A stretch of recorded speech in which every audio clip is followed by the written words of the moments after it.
NGT ने साफ कहा है कि 7 वंडर्स को हटा दिया जाए। बात आज की चैनल के कार्यक्रम मुद्दा में मैं सुरेंद्र चतुर्वेदी आपका स्वागत करता हूं। दोस्तों, आज बहुत जानकारी वाला मुद्दा है जो अजमेर की जनता को जागृत कर देगा और चौंका देगा उन अधिकारियों को जो भ्रष्ट तंत्र से जुड़े हुए थे और जिन्होंने स्मार्ट सिटी के नाम पर इस आना सागर झील के साथ जो व्यवहार किया, जो जघन्य अपराध किया, उस अपराध के विरुद्ध आज का जो मुद्दा है वो बहुत ज्वलंत होगा। दोस्तों, मैं आपको बता दूं कि सुप्रीम कोर्ट ने अजमेर की आना सागर झील के संरक्षण के लिए एक ऐसा आदेश प्रसारित किया है जिसकी जानकारियां आपको मिलने पर आप चौंक जाएंगे और बरसों से जो सांसें रोक कर बैठा हुआ शहर था वो फिर एक बार जीवंत हो उठेगा। इस मुद्दे पर बात करने के लिए मैं आपको बता दूं कि सुप्रीम कोर्ट में अजमेर के जागरूक नागरिक और एक्टिविस्ट अशोक मलिक ने एक जनहित याचिका सुप्रीम कोर्ट तक दायर की और उसमें नगर निगम और स्मार्ट सिटी के जो धुरंधर अधिकारी थे जिन्होंने 7 वंडर, पाथवे और इस तरीके के सैकड़ों निर्माण करवाए और होने दिए, उन सबको एक धक्का लगेगा। क्या आदेश हुए? वो कल जो आदेश हुए थे वो अशोक मलिक बनाम राज्य सरकार के इसके अंदर सुप्रीम कोर्ट ने सुना और उस पर जो फैसला लिखवाया उस पर बात करने के लिए मैंने अशोक मलिक को स्वयं को यहाँ बुलाया है। मैं आभार व्यक्त करता हूँ अशोक मलिक का कि वो हमारे इस कार्यक्रम में आए और उन्होंने अपना बेशकीमती समय दिया।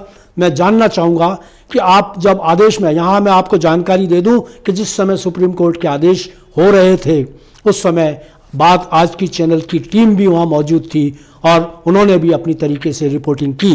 रिपोर्टिंग के क्या आधार रहे वो भी, उन पर भी हम चर्चा करेंगे। फिलहाल अशोक जी, मैं आपका स्वागत करता हूं और आपसे पूछता हूं कि आपने एक बहुत अच्छा मामला जो जनहित याचिका का था उसको उठाया, उसके कल जो परिणाम हुए, सुप्रीम कोर्ट ने कैसे आदेश दिए और उसमें क्या क्या हुआ, आप सिलसिलेवार जानकारी दें। आज ये सर्वोच्च न्यायालय के अंदर कोर्ट नंबर 4 के अंदर जस्टिस ओखा और जस्टिस त्रिभुवन की बेंच के सामने ये मामला रखा गया जी। और राज्य सरकार ने इसमें अपना, क्योंकि जो भी मामला होता है, मैंने पहले इसमें एक वकील कर लिए थे एसके सिंह साहब, लेकिन मेरे को लगा कि उससे जो एक हल निकलना चाहिए था, जो एक पॉजिटिवनेस आनी चाहिए थी, वो नहीं आ रही थी। हरदम हमारे केसों में 42 नंबर 60 नंबर दे दिया जाता था जिससे हमारा नंबर ही नहीं आता था जी। तो इसलिए अब सबसे पहले तो मैंने उन वकील साहब को विदा कर दिया जी। अब मैंने डिसाइड किया कि मैं खुद ही इस केस को डायरेक्ट लड़ूंगा। ठीक है, बहुत अच्छी बात है। तो जैसे ही इसकी डेट आई उसके पहले मैंने एक विस्तार से एक रिटिन में अपना जवाब सुप्रीम कोर्ट को डाल दिया जी, जिसमें मैंने सारे पहलू जो सुप्रीम कोर्ट से, जो एनजीटी से रिलेटेड डिसीजन था और उस पर सुप्रीम कोर्ट के जो डिसीजन थे जी, उन सब को मैंने कंप्लाई करते हुए वो मैंने कोर्ट के सामने प्रस्तुत कर दिया जी। वहां सुप्रीम कोर्ट में क्या है कि आपकी डायरी बनती है जी, और वो जजेस के सामने वो जो भी आप पुटअप करते हो वो सीक्वेंस वाइज लगा के, यानी वो उनको पहले ही पेश कर दिए जाते हैं जी, जिससे वो बिल्कुल प्रिपेयर होके आते हैं जी, कि वो कहाँ डिस्कस करेंगे, कहाँ उस पर क्या दिशा रहेगी उस केस की जी। तो आज भी यही हुआ। जो राज्य सरकार के वकील थे उनने ये कोशिश करी कि इस मामले को फिर से घुमाएं और वो कहने लगे कि साहब राज्य सरकार ने एक MNIT की रिपोर्ट दी है और वो करी है। तो जस्टिस ने यही कहा कि आप ये बताएं कि जो ऑर्डर था एनजीटी का जी, जिसमें ये सब तोड़ने के लिए हमने कहा था और आपने कहा था कि साहब बहुत ज़्यादा लॉस हो जाएगा, ग्रीन जोन में भी होगा, इसमें भी होगा और ये वेटलैंड नहीं है, मैन मेड वो है। आज भी उसी पे आए कि साहब ये तो मैन मेड लेक है। उनने कहा वो सब डिस्कशन आपका हो चुका है, आप तो इसमें बताएं आप इसको इम्प्लीमेंट कैसे करेंगे। मैंने मेरी रिपोर्ट में बता दिया था कि साहब आना सागर में पाथवे बना के आप ये देखिए कि एक 2016 में डिसीजन हो गया हाई कोर्ट का जिसमें नोटिफाइड एरिया से 250 मीटर क्षेत्र को प्रतिबंधित क्षेत्र घोषित किया जी। उसके बावजूद इनने उस नोटिफाइड एरिया में 7 बंडर बना दिए, पाथवे बना दिए। तो आज कोर्ट ने जो डिसीजन इनको कहा है कि आप इसको तोड़ने का कैसे इसको इंप्लीमेंट करोगे, उसका आप जो है आप अपना कंप्लायंस रिपोर्ट आप हमारे को प्रस्तुत करें। उसमें इनने कहा कि साहब हमने तो 2024 में प्रस्तुत कर दिया। हमने टी रविकांत का इनने दिखाया, तो उनने टी रविकांत का उनने कहा पढ़ के देखिए। तो इनके वकील को कहना पड़ा कि सर सॉरी, मैं तो खुद देख के इसको एम्बेरस हो गया कि इनने ये क्या लिख दिया। जी। तो आज बड़ी ऑकवर्ड स्थिति आ गई थी राज्य सरकार की।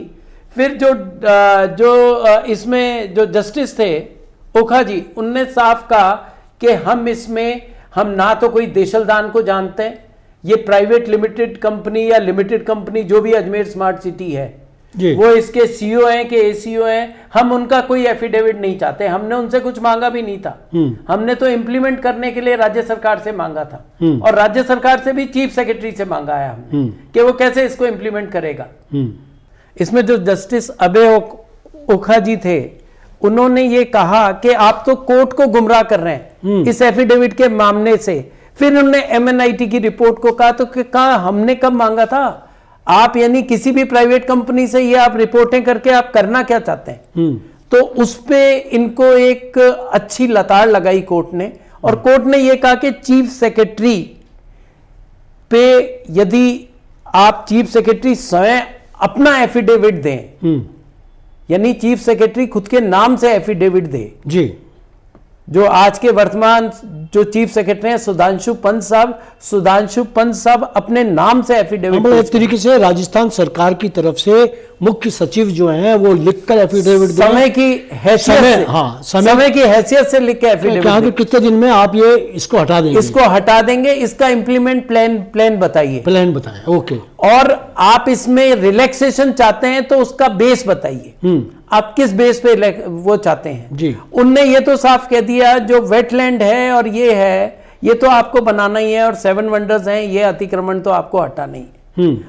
अभी उनने आज जो था ग्रीन बेल्ट के ऊपर उन्होंने कोई चर्चा नहीं करी जी। वो शायद चीफ सेक्रेटरी का एफिडेविट आने के बाद में, क्योंकि उसमें दोनों का ही है, उसके बाद में वो उस पर चर्चा करेंगे जी। और अब एक चीज उन्होंने यहां और सचेत कर दिया कि आपको ये लास्ट वार्निंग दी जा रही है, यदि अबकी से आपने कुछ भी इफ एंड और प्रस्तुत किया और आपने फिर ऐसी ही कुछ एक्टिविटीज करी जैसे इसके साथ छेड़छाड़ करके आपने प्रस्तुत करी है, इंप्लीमेंट प्लान की जगह आप तो एक एमएनआईटी की रिपोर्ट प्रस्तुत कर रहे हैं, आपने इस तरीके से कुछ भी किया तो 1971 के जो एक्ट है उसके तहत कंटेम्प्ट ऑफ कोर्ट की कार्रवाई की जाएगी। तो कंटेम्प्ट ऑफ कोर्ट की कार्रवाई की भी धमकी दे दी आज कोर्ट ने जी। तो ये बहुत ही यानी आज स्टेट गवर्नमेंट के लिए बड़ी एम्बेरस स्थिति है कि उसको कोर्ट से इतनी सख्त लताड़ मतलब पड़ी। सुप्रीम कोर्ट ने, अगर जनता की भाषा में इस बात को कहा जाए तो सुप्रीम कोर्ट ने राजस्थान सरकार की नीयत पर संदेह व्यक्त करते हुए उन्हें अपना पक्ष रखने के लिए कोर्ट में बुला लिया है। इसकी हैसियत से अपने ये सुधांशु पंत जी उसमें किस तारीख को जाएंगे? उनके लिए 17 मार्च जी 2025 की डेट डिसाइड करी है और उनको समय उपस्थित होना है कोर्ट में, खुद को उपस्थित होना, कोई प्रतिनिधि नहीं जाएगा, उनका प्रतिनिधि नहीं जाएगा, वो उपस्थित होंगे और वो ही एफिडेविट पेश करेंगे और वो इंप्लीमेंट होगा, इंप्लीमेंट एफिडेविट होगा कि हम इस तरह से इस तरीके से हम इसको इंप्लीमेंट करेंगे। उनने जो भी देशलदान ने जो भी एक जो निगम के कमिश्नर थे उनने उनको कहा कि हमने ना तो इनसे मांगा है ना हमने टी रविकांत से मांगा है, उनने जो रिपोर्टें प्रस्तुत करती थी उसको खारिज कर दिया। अच्छा चलिए, उनका एफिडेविट भी नहीं अमान्य हो गया है, उनकी रिपोर्ट्स भी अमान्य हो गई हैं। अब फाइनल जो रिपोर्ट आएगी वो सुधांशु पंत वाली होगी, उसी पर फैसला होगा। सुधांशु पंत की रिपोर्ट वो है कि वो जो एनजीटी का फैसला है जो उनने तोड़ने के आदेश दिए हैं वो एक उसके लिए योजनाबद्ध तरीके से बताएंगे कि हम इतने दिन में इस चीज को ऐसे ऐसे हटा देंगे जी, और यदि वो उसको नहीं करेंगे तो फिर कंटेम्प्ट ऑफ कोर्ट की कोर्ट होगा। ठीक है, तो मित्रों आपने देखा कि सुप्रीम कोर्ट बहुत नाराज है राजस्थान सरकार की गतिविधियों से, खास तौर से अजमेर की आना सागर झील को लेकर और अजमेर के आना सागर स्मार्ट सिटी से जुड़े हुए अधिकारियों की नीयत और चरित्र को लेकर। सर इसमें मैं एक चीज और कहना चाहूंगा, कोर्ट के साफ जो डायरेक्शंस हैं जो एनजीटी ने दिए हैं, मैं उनकी तरफ आपका प्रकाश डाल दूं। एनजीटी ने साफ कहा है कि 7 वंडर्स को हटा दिया जाए क्योंकि ये नोटिफाइड लैंड में है और वो नोटिफाइड जो वेटलैंड विधानसभा के अंदर अनीता बघेल जी के क्वेश्चन के जवाब में जो शांति धारीवाल जी ने पेश करी है, उन्हीं खसरों में ये 7 वंडर बना है जी। और जो पाथवे है वो भी उन्हीं खसरों के अंदर बना है जो कि नोटिफाइड एरिया है। और उसके अलावा एक रवि नंचल का डिसीजन है राजस्थान हाई कोर्ट का जी, उसमें भी नोटिफाइड कर दिया गया है जिसके अंदर ये लोगों के घरों के बाहर लाल क्रॉस लगाए गए जी। लेकिन मैंने उस डिसीजन के ऊपर नहीं लिया क्योंकि काफी जनता से जुड़ा हुआ मामला था। मेरा मामला है एक तो 7 वंडर हटा दें, पाथवे हटा दें जिससे बाढ़ की स्थिति बन रही है हर साल, आना सागर का जो क्षेत्र है वो सुकड़ गया है। तीसरा जो फूड कोर्ट बना रखा है उस फूड कोर्ट का वहां से हटा दें।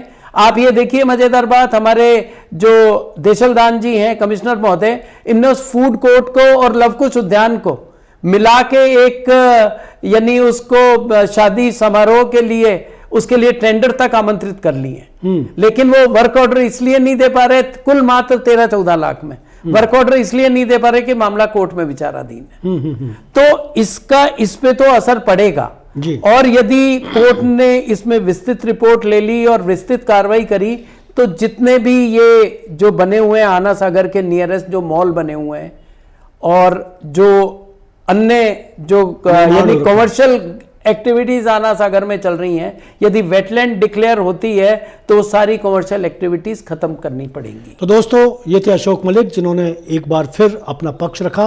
यहाँ आपको बता दूं कि अशोक मलिक वर्सेस राजस्थान सरकार का जो सुप्रीम कोर्ट तक फैसला मामला चल रहा है वो अब फैसले के नतीजों पर आने वाला है और अगर ये फैसला हो गया तो निश्चित रूप से आना सागर झील के हत्यारे जो हैं वो या तो सीधे दोषी करार कर दिए जाएंगे या आना सागर सांस जो लेगा वो बड़ा मुक्त सांस ले पाएगा। मैं एक बार फिर आपका आभार व्यक्त करता हूँ, आप आए। दोस्तों कार्यक्रम पसंद आया होगा, धन्यवाद।